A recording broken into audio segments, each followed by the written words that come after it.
Then I thought it was my last night. I was sure he would kill me. I still don't understand why I'm alive. Sometimes I think he just underestimated me. Other times that I was too broken to be of interest to him. But the fact remains, I was in his car, I looked into his eyes, I heard his voice, and I got out.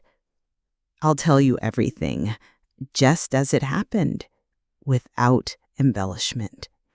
It will be difficult, but maybe some of you will learn from my mistakes and not repeat them. I was 16, a ninth grader in a regular school.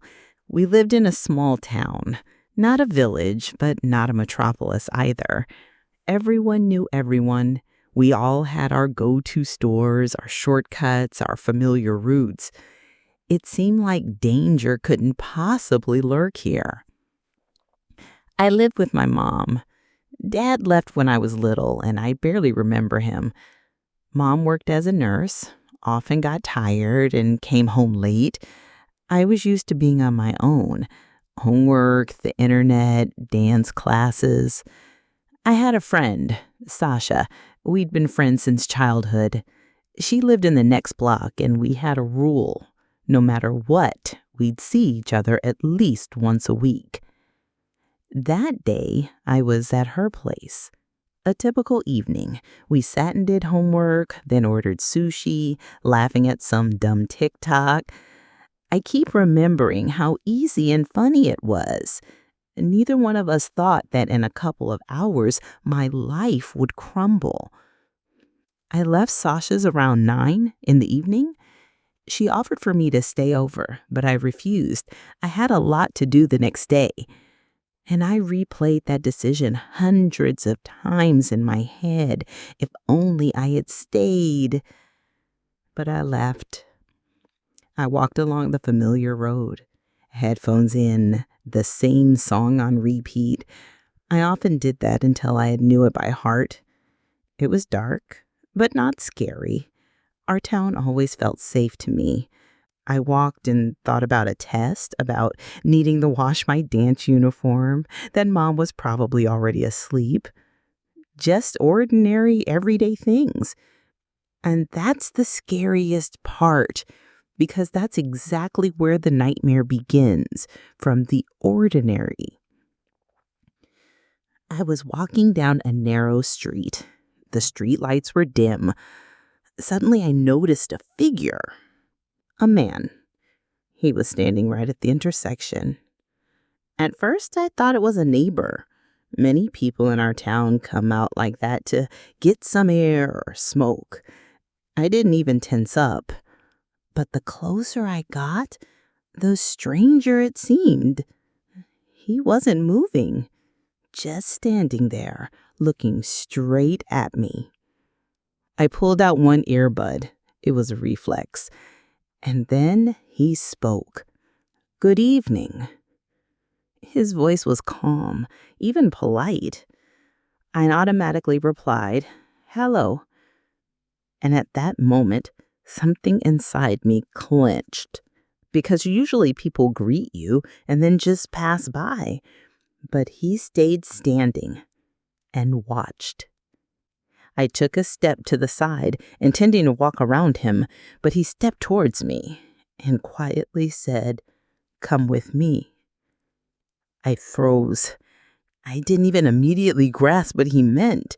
My brain seemed to refuse to process it. Come with me? Why? Where? Who was he anyway? "Excuse me?" I asked. He leaned in slightly and repeated, more firmly this time, "Come with me." I felt him grab my arm. His fingers were cold, bony, and they clamped onto my wrist so tightly I couldn't move. I looked around. The street was empty. No cars, no people. Everything seemed dead.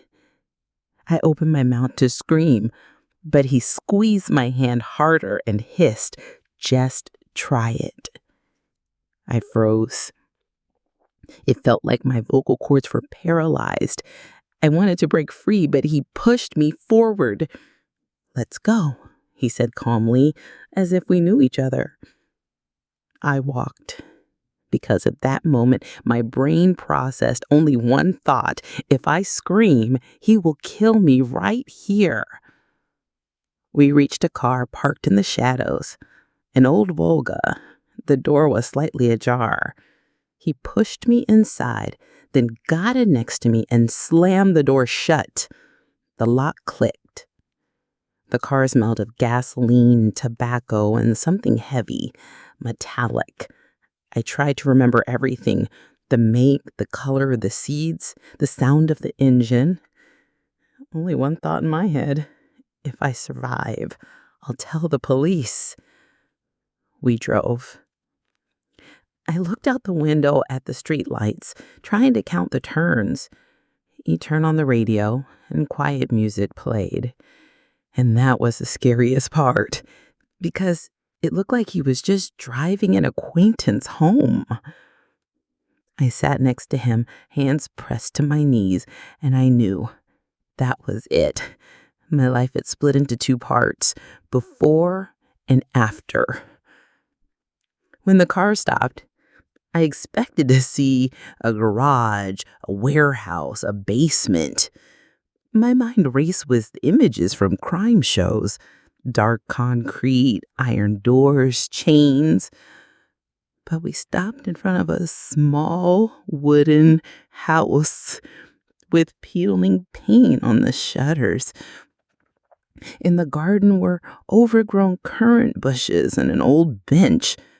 Everything looked like a grandmother lived here, the kind who goes out to feed the chickens every morning. And that was the most terrifying part. He opened the door and said calmly, "Time to get out." I obediently got out. The air was fresh, smelling of wet earth and apple trees.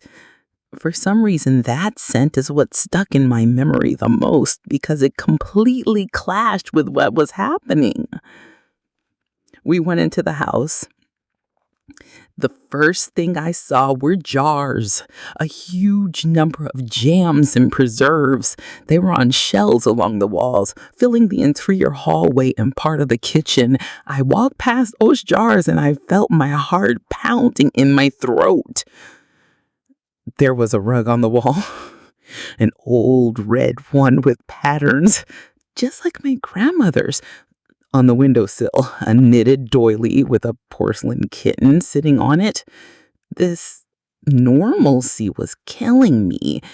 Everything looked like an elderly owner could return at any moment and make some borscht. But there was no owner. There was only him.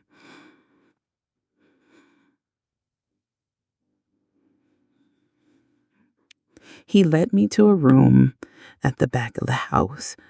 I immediately noticed that the lock on the door was new and made of iron, and the hinges reinforced. I walked in and froze. The room was small, and it was filled with dolls. Large porcelain ones, small plastic ones, soft rag dolls. They sat on shelves, on chairs, on windowsills. Some were missing eyes. Some had tangled hair. In the corner stood a headless mannequin in an old dress. I felt panic wash over me. "Sit," he said, pointing to a chair. I sat. The chair creaked. I wanted to scream, but I couldn't make a sound. He came closer and kneeled in front of me. His eyes were empty, black like an abyss. He looked at me as if I wasn't a person, but just another doll in his collection. "You know what the most important thing is?" he said. "No one looks for people who disappear in the evening. Everyone thinks, oh, they're late. Oh, they stayed at a friend's place." A silence. He smirked, stood up and left, closing the door behind him. The lock clicked. I was alone. And that's when I could finally breathe. The room was stuffy, smelling of old wood, dust, and something sweet. Maybe jam or dry flowers. I looked around at the dolls. It seemed like they were all staring at me. I closed my eyes and tried to pull myself together. I had to think. I had to figure out how to escape. But my mind offered only one thought. You won't get out. This is the end. I don't know how much time passed. There were no windows in the room, and day and night blurred together. I'd fall asleep in the chair and wake up to my own scream. All the while I smelled dust, old wood, and that sweet jam that seemed to have soaked into the walls. When the door opened again, he came in differently.